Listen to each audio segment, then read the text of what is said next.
Hey guys, welcome back to my channel. আজকে নিয়ে এসেছি তোমাদের জন্য একটি ছোট্ট ভিডিও নিয়ে। সেটি হচ্ছে অকাল বোধন। অকাল বোধন কী সেটা সম্পর্কে তোমাদের সাথে আজকে আমি আলোচনা করব। তবে শোনো, অকাল বোধন হলো শারদীয়ার দুর্গাপূজার প্রারম্ভিক অনুষ্ঠান। হিন্দু পঞ্জিকা অনুসারে আশ্বিন মাসের কৃষ্ণপক্ষের নবমী তিথি অথবা শুক্লপক্ষের ষষ্ঠ তিথিতে হিন্দু দেবী পার্বতী দুর্গা রূপের পূজা প্রারম্ভের প্রাক্কালে এই অনুষ্ঠান আয়োজিত হয়। হিন্দু বিশ্বাস অনুসারে শরৎকাল দেবলোকের রাত্রি দক্ষিণায়নের অন্তর্গত, তাই এই সময় দেব পূজা করতে হলে আগে দেবতার বোধন করতে হয়। বোধন মানে জাগরণ। একাধিক পুরাণ ও অন্যান্য হিন্দু ধর্মগ্রন্থে উল্লেখিত হয়েছে যে রাবণবধের পূর্বে রাম দেবী পার্বতীর কাছে আশীর্বাদ প্রার্থনা করেছিলেন। প্রার্থনা করে বিল্লবৃক্ষতলে বোধনপূর্বক দুর্গাপূজা করেছিলেন। শরৎকাল দেবপূজার শুদ্ধ সময় নয় বলে রাম কর্তৃক দেবী পার্বতীর বোধন অকাল বোধন নামে পরিচিত হয়। উল্লেখ্য যে শাস্ত্রমতে বসন্তকাল দুর্গাপুজোর প্রশস্ত সময় হলেও আধুনিক যুগে শারদীয়া দুর্গাপূজাই অধিকতর প্রচলিত। রাবণ বসন্তকালে চৈত্র মাসে দেবী পার্বতীকে পূজা করে সন্তুষ্ট করলে দেবী তাকে সব বিপদ থেকে রক্ষা করার প্রতিশ্রুতি দেন। কিন্তু যদি সে দেবীর পূজা মন্ত্রে শ্রী শ্রী চণ্ডীতে কোনোরূপ ত্রুটি করে তবে দেবী তাকে ত্যাগ করবেন। এই কারণে রামের সকল অস্ত্র রাবণের ওপর বিফল হয়ে যায়।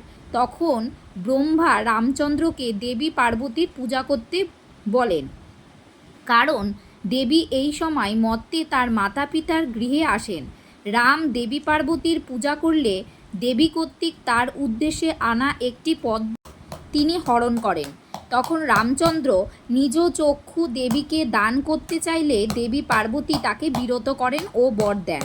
তারপর হনুমান দশমী তিথিতে রাবণ কল্যাণে শ্রী চণ্ডী পাঠরত বৃহস্পতিকে অজ্ঞান করে শ্রী চণ্ডী অশুদ্ধ করলে রাবণকে ত্যাগ করেন দেবী।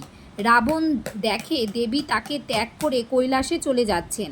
রাবণের শতমিনতি সত্ত্বেও দেবী পার্বতী আর ফিরে তাকালেন না। তারপর রামচন্দ্র রাবণ বধ করেন। বর্তমান যুগে দেবীর অকাল বোধন রূপটিও পূজা করা হয়ে থাকে। অন্যদিকে কীর্তিবাসী রামায়ণ অনুসারে রাবণ ছিলেন শিবভক্ত।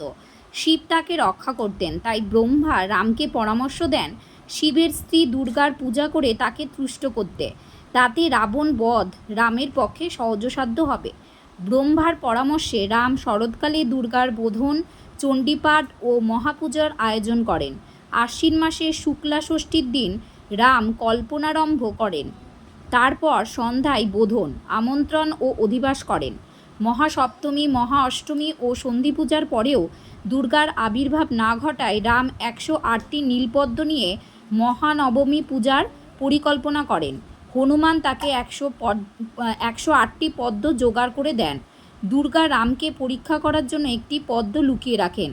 একটি পদ্ম না পেয়ে রাম পদ্মের বদলে নিজের একটি চোখ উপড়ে দুর্গাকে নিবেদন করতে গেলে দুর্গা আবির্ভূত হয়ে রামকে কাঙ্ক্ষিত বর দেন। সুতরাং বুঝতেই পেরেছো বন্ধুরা অকাল বোধনটা কী। সুতরাং তোমাদের যদি এই ভিডিওটি ভালো লেগে থাকে অবশ্যই লাইক, কমেন্ট, শেয়ার এবং সাবস্ক্রাইব করতে ভুলবে না। ধন্যবাদ।